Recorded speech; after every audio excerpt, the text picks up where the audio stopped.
Hi, welcome to the F1 Time Portal, a Formula One history podcast started by two Formula One scholars. I'm your host, Rosa. And I'm your Stairway to Heaven host, Luigi. And today we're taking you to the 1971 season, part 4. So let's go. Oh, you've chosen a very controversial song for me, Louis. Oh, really? Why is that controversial for you? I just don't like it. It's so long.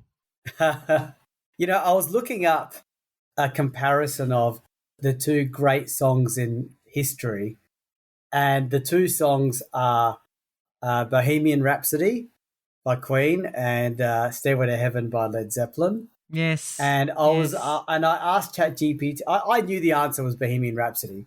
Which song is the best rock song? And it was Bohemian Rhapsody on all the levels. I mean, that's a long song too, but I think the Stairway to Heaven's just got this extended guitar solo in it that, look, I just find a bit tedious. I think the other thing with both of those songs, they just got overplayed on a particular radio station here in Adelaide. I don't know if it's the same in Sydney. It's everywhere. But they just got so overplayed that, especially Stairway to Heaven, like I just couldn't do it. At least Bo Rap had a bit of interest to it, you know what I mean? And more variety in it. Yeah, and it's got that movie attached to it, and so you kind of.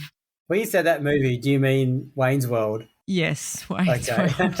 I don't think that movie was attached to that song. I think that movie was made and just used that song. Yeah, they use that song. Well, that's what I mean. Like, you know, there's a cool kind of scene for it, but I don't know, Stairway to, like, that's what I mean. It's controversial. Like, I recognize it for like a really good song, but it's just, yeah, it just grates on me a bit. But anyway. Okay, well, it was released in 71. There you go. Interesting. Well, it's still kicking around, so. Yeah, it is kicking. I'm sure it's earning them a lot of money. It's still earning lots of money. Exactly. I can't talk. And scholars, people study these songs. Yes, we're scholars, and we are studying Formula One in a much more deep fashion than what we've ever been used to. So, yes, I've moved away from dorks. I've used a more complimentary term. Yes. I think nice. Scholars, yes. Yep. Much nicer. Okay. So we're up to the 8th race of the season. There's 11 races. We said we'd wrap it up in this episode. We're not. We're going to make this two-parter. Yeah, I think it's too long. It's too long, and we know we've been given feedback, i.e. to ourselves, to make the episodes about half an hour. Am I breaking the wall here? I think you're breaking the wall. Yeah. So this is at the Österreich Ring. It's August 15. There's 54 laps, and the weather is warm and dry. So here we are, 4 races to go to the 1971 season, and the championship pretty much already in Jackie Stewart's pocket. Yeah, what was it? He's like on 51 points, and Jackie X is on second 19. and 19. Like, I don't think, I mean, we're going to hear him say that he's won the championship at some point, aren't we? I mean, like 9-36, he could still do it. Yeah, but Jackie can't finish a race. He can't of course. It has to be, yeah. He's in a coma or something. Yeah, we never know, but we do know that doesn't happen this yet. Yeah, you're right. I think it's done, but it's funny to think that just a year ago that Tyrrell car was like non-existent, secret. Now it's basically the championship winning machine. Yeah, and it happened so quickly, you know. And this weekend we've got some future legends showing up. So in this one race, Niki Lauda makes his debut in I wouldn't say rented March. It's like a pay driver March. Okay, yep. And Helmut. Hang on. When you say March, do you mean the teapot, the tea tray one? Yeah, the 7-Eleven. Yeah, wow. Yeah. And Helmut Marko appears for the first time in a BRM. Okay. In the last race, he did a practice in a McLaren. Yes. I don't know why it's a different car, but he's making his debut in a BRM. Two very different legends in the making, Louis. We definitely need to keep an eye on both of them. I don't know, does Helmut Marko actually make it as a decent driver?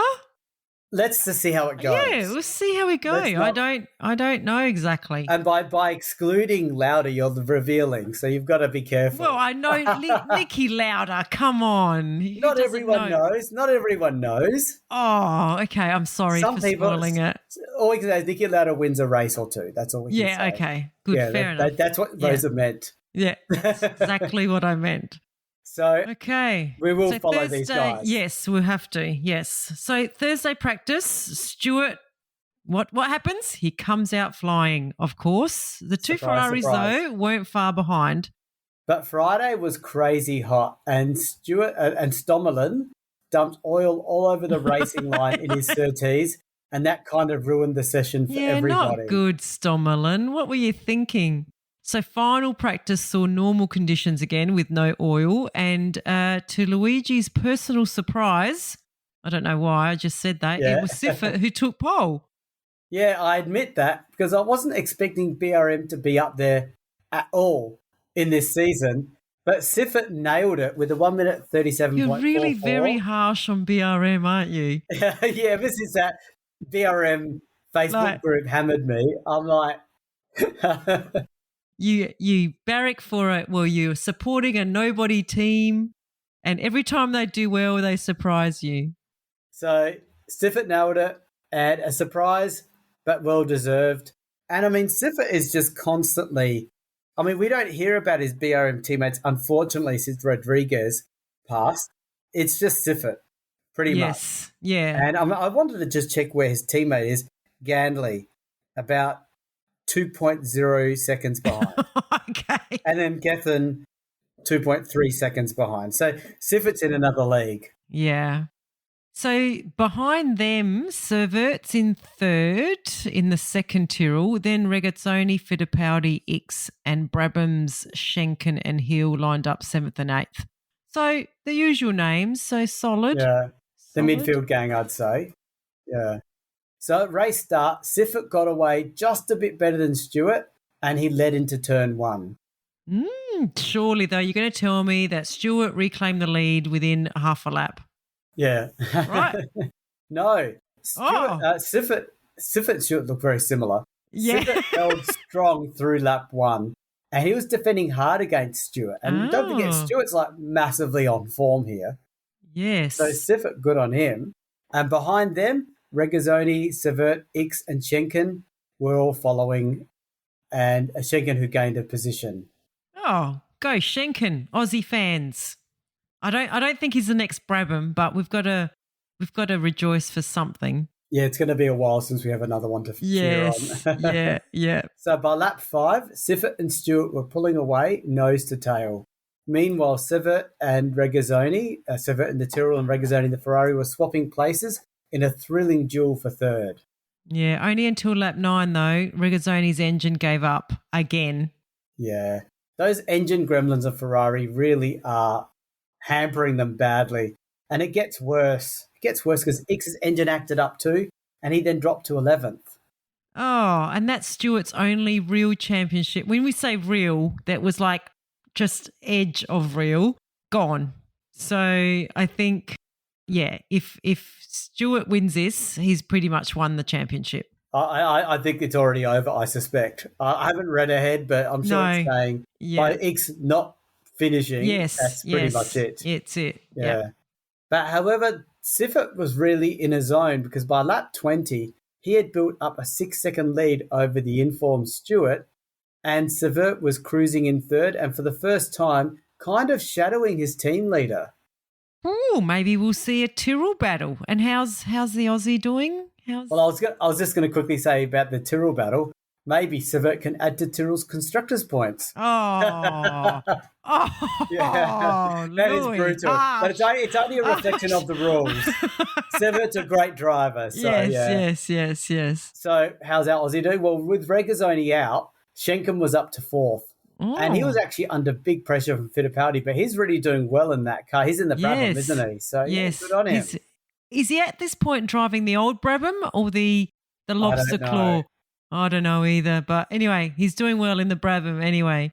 So then Stewart waves Servert through on lap 23. Turns out he had handling issues. Yeah, apparently it was wrong tyre choice. And things got worse. Stewart's stub axle broke and his wheel literally ripped off. Stewart's race over. Wow. Now, could I be bothered looking up what a stub axle is? No, What I was can going to tell say, you- are we going to get one of Luigi's technical No. lessons? I could do that, but I'll just say something to do with the wheel. Yeah, no shit. I mean, oops, sorry. Oh, whoops. Sorry, no kidding, Luigi. Yeah, no Seeing kidding, as his yeah. wheel literally ripped off. Yeah. But that is a rare issue for that Tyrrell. We've not seen any kind of real mechanical issues face Stewart. So now X is out. The only person who could mathematically still catch Stewart was Peterson. So where's he? Yeah, Peterson in the Teapot March. He was down in ninth and he had handling issues of his own. So I think we can say he's perhaps not a threat. So Stewart officially becomes the 71 world champion. So as he's walking back to the paddock, the best retirement of his career, I'd say. Now, is that you calling it? Nah. Or is Yeah, that- I'm saying I'm calling it. Oh, you're yes. calling I'm it. calling Okay, yeah, I'm you're calling it. Yeah, because no okay. one can catch him. Because you said the words, so Stewart officially. You don't know. You don't know if Peterson's going to come through and win the race. No. Oh look, I'm He's not got disagreeing handling with you. issues and he's got the tea tray car. Come on. Okay, I'm just saying the word. You say the word officially. Well, F1 podcast official. Okay, F1 podcast official. We are the official history podcast. Yeah, so we've got the right to. Yes, we're an authority to make the That's statement. right. Yeah, we're scholars, okay, got it. remember? We're scholars. Yeah, we're scholars. Yes. Yeah. Okay, so you'd think that Stewart would be enjoying his new second place, but no, he's starting to have gearbox issues. So this is Tyrrell having a few problems, and Stewart retires shortly after. Oh, and he's basically retired from a winning position because he was in second. Second is the winning position. That's right. So on lap 41, that meant that Stewart was left with a 25-second lead over Fittipaldi in the Lotus, who had finally got past Schenken. So it looks like they had a bit of a battle, and Schenken was really holding his own. Yeah, well, he's still in third. Great drive for him. So now we're getting ready to coast to the finish, right? But wait. I don't know. Normally when you say that, something happens. Yeah. Stewart's left rear tyre was slowly deflating. Oh, no. Slowly deflating. Stewart, he's done so well in that BRM. Can he hang on? I mean, where are we? What lap are we at? I don't know. Lap 41, you said before. Yeah, that's right. And how many laps did you say this thing was? This race is 54. 54. Okay. So technically, it's a race to the finish. Yeah. Like always, but this is a bit different. A real race to the finish. Against his deflating tyre. There's a race within a race. Correct. I think what you mean. The race is starting now. Yeah.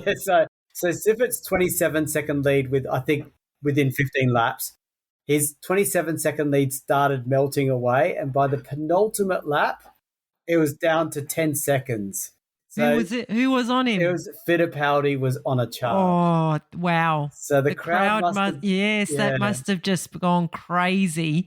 I don't know. They probably wouldn't have known about the tyre drama. They just would have seen his lead melting away. They would have guessed something was up, I guess. Like, you don't just lose a 27-second lead for nothing. Correct. And that must be exciting for the fans, So somehow Stewart managed to nurse his car home and he won the race by just 4.1 seconds. Wow, that is amazing. I'm glad he held on. That was gutsy. Yes. And so Fittipaldi's second, and who was third? Schenken. Yes, Schenken on the podium too. Wow. So what a race. So the championship is sealed. Yeah. I told Drama you, see? to the final lap. Yeah. Championship sealed and a new winner on the top step. So this was Stewart's win. Yeah. And what happened to our big big name debutants, Marko and Lauda, Rosa? Well, Marko drove a steady but unremarkable race and he finished 11th, and Lauda unfortunately retired his march after only 20 laps. So would Marko have given himself another chance? I was going to say that, unremarkable doesn't get you another race in today's land at Red Bull. Just ask Liam Lawson. But yeah, so not great debuts for big names in the sport. Yeah, and so Peterson's out of taking the championship too. Yes. Not that we're holding on to that. No, I called it. I told you. Yeah, This you is called like it. Yeah, I did call it. So Jackie Stewart is still on 51. Jackie X is still on 19. Ronnie Peterson is still on 17. Fittipaldi's up to 16, and Siffert's gone up to 13. So good on Siffert. Now Siffert just got 9 points, so he got up to 13. He only had 4 points up to this stage, but he was always up there. He was let down by that car so much. So the poor guy. I know. And on the constructors' side, we do so nothing changed. Tyrrell 51, Ferrari 32, but BRM launches into third on 21 points. Yeah, the battle of best of the rest. Bit of a renaissance for BRM. Yeah, and Ferrari moving into the best of the rest position from once being with Tyrrell at the start of the season. So, yeah. Okay, so we're up to race 9 of 11, the Italian Grand Prix. So this is at Monza. It's the 5th of September, 55 laps, and the weather was hot. So we always love this race, don't we, Rosa? Yeah, Monza. So, yes. Some very interesting developments going into this race. Tell us what's going on, Rosa. Tell us these developments. Tell us, Rosa. I'll tell you, Luigi. First up, the Lotus Works team didn't attend. There's still an open inquiry by the Italian authorities following Rint's tragic accident at Monza last year. So Fittipaldi was still there, though, racing the Lotus 56B, that's the gas turbine car, under a rebranded outfit called Worldwide Racing, and it was painted in gold and black. Interesting. What a cheeky workaround technicalities, right? Yes. Interesting. Very interesting. And yet not surprising that the Italian inquiry is still going a year on. And I'm curious. I'm going to I wonder if you can do this, Rose. I'm not very good at I'm like a multitask. I wonder how close that gold and black Lotus was in 71 to the later gold and black Lotus that we are. Do you know what I mean? Do you want to look it up a bit? I'm going to quickly look it up. So I'll talk about Denny Hulme because he skipped the race entirely because he was off to race in the US, most likely chasing prize money. Because let's face it, there's not much to fight for here in this championship. And we know from previous races, the US has a much higher prize money offering than the UK. And gee, haven't we not heard about Hulme all season except that first race that he nearly won? Yes, exactly. He's disappeared. I can't find a picture of it. Lotus 71. Type in 1971, I think. Black and gold Lotus 71, I reckon. And Beltoise, he's still suspended. So Matra was only running Eamon. And Eamon was apparently sporting a glorious new beard. Oh, wow. That's interesting news there for you to share with us. Yeah, well, that's what Mike Lang wanted to focus on. Oh, I've got a picture of it. It's nothing like... It's nothing like the classic black and gold Lotus. Okay. No. Worth checking. Try to describe it the best you can. It's like now I've lost it. Hang on, let me go back. It's got a black nose, and then it's not like gold, yellow gold. It's like a burnished gold. It's not like a bright gold. Oh, okay. Yeah, like old-fashioned gold. Yeah, it's like an bad gold, good crappy gold. Yeah. Yes, I'll take a little snip and I'll shove it into the chat. Okay, and we'll look after. I'll show you. See if I can. I mean, we've been quite distracted by this, but it's interesting. We are. It is interesting. Yeah. I'm going to put it in the script, actually, Luigi. Okay, you put it in there, and I'll see it. Might be better for you to see it, but it looks very bland. That's the way. That's the emotions that I'm getting from your description. There it is. Okay, I don't see it. It's coming. It's coming. Oh yes. Oh, it looks like the wolf. It's got a weird shape 70s. At the back, like it's got that big sort of flat panel going all the way to the back wing. Yeah, it's an unusual looking. It's a cool looking car, actually. Yeah, in terms of shape. Yeah. Yes, yeah, because it's got that turbine in the back, so I think they had to like cover it Yeah, up. it's very different. Yeah. Yes, It's worth very looking up, different. I reckon. Yeah. So it looks like nothing like the Grand Prix cars of the 70. Look very different. No. Yeah. So to practice, it was all about minimizing drag. This was Monza and the Temple of Speed. So even March ran without that front little teapot wing, and Tyrrell had smaller wings and a revised rear engine cover. So it's like early DRS, but Wild West, no rules, just make your car go fast. Yeah. Surtees even tried side-mounted radiators, but that led to overheating, which is interesting because lots of other cars have side-mounted radiators. And Jean-Pierre Jarier made his F1 debut in a March. Why would you make your F1 debut in a March? But anyway, I guess that's where the his drive tea tray. opportunity was. Yeah. You know, but had no tea. Maybe that's why he said, "I'll drive that car as soon as you take that thing off," and that's when he made his debut. Yeah, exactly.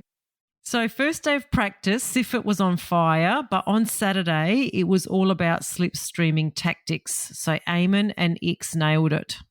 Yeah, and Eamon, remember, he owned the Matra. He grabbed pole with a time of 1 minute 22.4, followed by X and Siffert. Siffert was fifth. Stewart was struggling with gearbox issues, and he was stuck down in seventh. Wow. Like, he's now having all these car issues, Louis. He was like dominating in the first 7 races or 8 races of the season, and now he's like, and I bet he doesn't care either. Yeah, but anyway, he doesn't care. He's like, this is the best time to have the problems. Yes, exactly. And a shout out to Fittipaldi. He's in that gas turbine. He qualified way down in 18th and had brake disc issues in the Sunday warm-up. So he's not doing great in that turbine car. And here's a twist. Ick set his best tyre on Goodyear's, but for the race, he chose to start on Firestones. Oh, no. Why would he do that? Isn't that funny you could do that? That you even had that choice? Yes. Do you know what I mean? But surely everyone on the paddock knew that the Goodyears were better than the Firestones. Oh, well, I guess it depends on your That's a big car, gamble. right? That is a big gamble. Yeah. We'll see whether it pays off. So to the race start, and boom, Regazzoni rockets from 8th to take the lead. Wow. Blasting around the outside like a missile. Wow. That Italian crowd must have gone nuts watching that. They would have loved it. Yeah. And for 3 laps, Regazzoni held a shaky lead as the pack behind constantly reshuffled in the slipstream. Yeah, this is the Monza I live for. Like every season we see this. Every lap is a lottery. Just depends who's at the front. Yeah. So lap 4, Peterson, who started 6th, now took the lead, and Regazzoni dropped to 4th behind Stewart and Siffert. Yeah, it didn't matter. The top 8 were covered by less than a second. That is crazy. These positions are sort of irrelevant, but you've got to be up there. You've got to be in the group to have a chance. So some back markers like Schenken, Marko, and a few others, they dropped out early. But the lead group, it was pretty much absolute chaos because by lap 10, they were all taking turns up front. Peterson, Stewart, Regazzoni. Yeah, I think Savert, X, Gantley, Gethin, they were all in the mix. Even Eamon, and I don't even know who Hailwood is, but they were just all taking a turn up the front. Poor Hailwood. Admittedly, are you sure Hailwood was taking a turn up the front? Apparently. Because he qualified 4, 6, 8, 10, 12, 14, 16, 18. I know you're hearing me count out like that. He qualified about 17th or 18th. Yeah, well, there was a few people drop out. Like there was from, so yeah, like it's just anyway. He's in the Surtees as well, so he's not exactly in a front runner team. So no, okay. So lap 16, Stewart and X are both out with engine issues. Whoa! And 2 laps later, Regazzoni retires too. So triple heartbreak. Yeah, and that's Ferraris. Both Ferraris out. Where's Andretti? Is he at Pocono or whatever? yeah. Where do they think he is this time? Where is he? He's not there. There are a couple of other Italian drivers in there. Galli in the March, he's down at the bottom. Yeah, but no Ferraris. D. Adamic. Oh, he's in the March Alfa Romeo. There's an Italian engine in there. But no, I don't see many Italian names. And Andretti's out. He's not Andretti's here. not in the race. No. Yeah. Yeah. Okay. So this left Peterson, Sivert, and Hailwood in a heated battle for the lead. Hailwood, who's 17th or 18th, I hope I gave him credit in the TP. I really do. Siffert and Ganley fell back slightly with their engines overheating, and Eamon and Gethin were closing in. Don't forget, Eamon got pole. So I don't know why I don't know why he's not in that leading group. It's so hard to keep track of who is in. Maybe it's best to know who wasn't in the lead pack. Yeah. Yeah, the winner will come from this gaggle. Let's just go with it, right? So anyway, on lap 25, Hailwood briefly takes the lead. That Surtees team would have been cheering like mad. Yes. Then lap 28, Siffert charges from the second group and grabs P1. Wow. The Austrian hero from Austria. No, he's Swiss. The Swiss hero from Austria returns. Yes, yeah. But it didn't last. Siffert's gears started acting up, and by lap 31, he dropped 6th and he kept sliding down. So now it's Eamon's turn. Despite a blistered front left tyre, he claws into the lead on lap 37, passing Peterson, Sivert and Hailwood. That beard's giving him mystical powers. That's why Mike Lang mentioned it. He has never won an F1 championship race, and for 10 glorious laps, he held them all off. So that must have been glorious for him at Monza. Yeah. Well, then on lap 48, disaster. Eamon tried to remove one of his helmet visors for better vision, and the entire visor fell off. No way. And so you're not meaning like a tearaway strip. You're actually meaning like a visor. I think so. Like they had full face helmets at this stage. Remember, Graham Hill did it in the 60s. Yes. And there must have been some sort of plastic like they sort of have in modern era Formula One, and the whole plastic. Wow. So now he's got blistering tyres, he can't see, and his fuel starts vaporizing? Yeah. He obviously has a car issue as well. So fate says, no, you're not allowed to win a race. Yeah, that's right.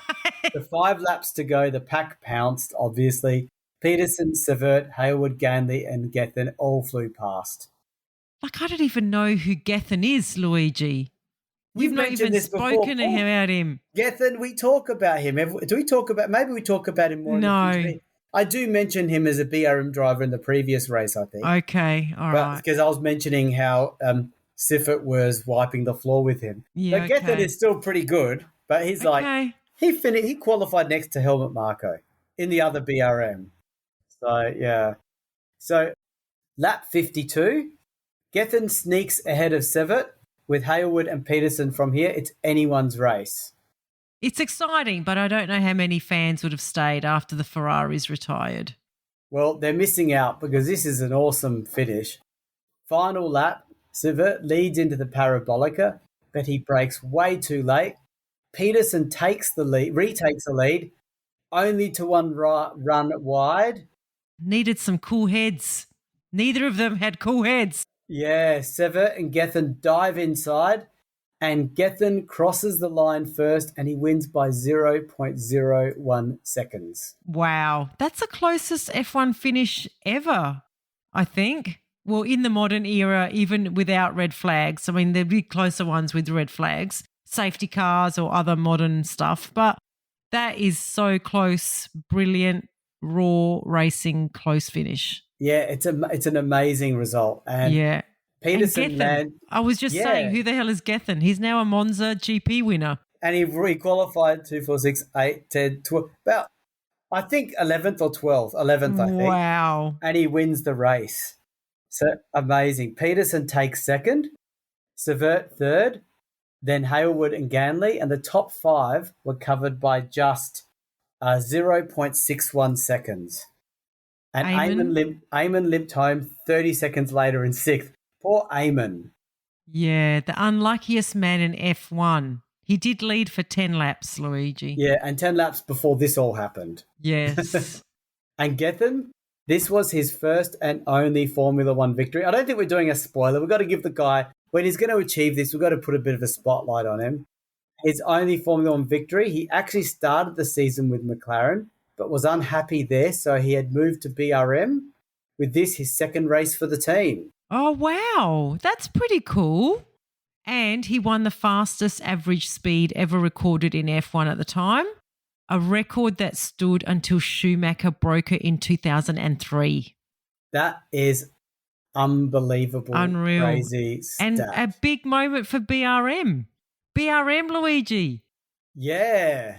A BRM record that stood until 2003. Like the record stood longer than the team. And this is a crazy stat that I think is unbelievable. Gethin never led an entire lap in Formula One in his entire career, because on that last lap he went from fourth to first on that last corner to win it. So he's never led an F1 lap. That is incredible. Yeah. Only at Monza. Only at Monza.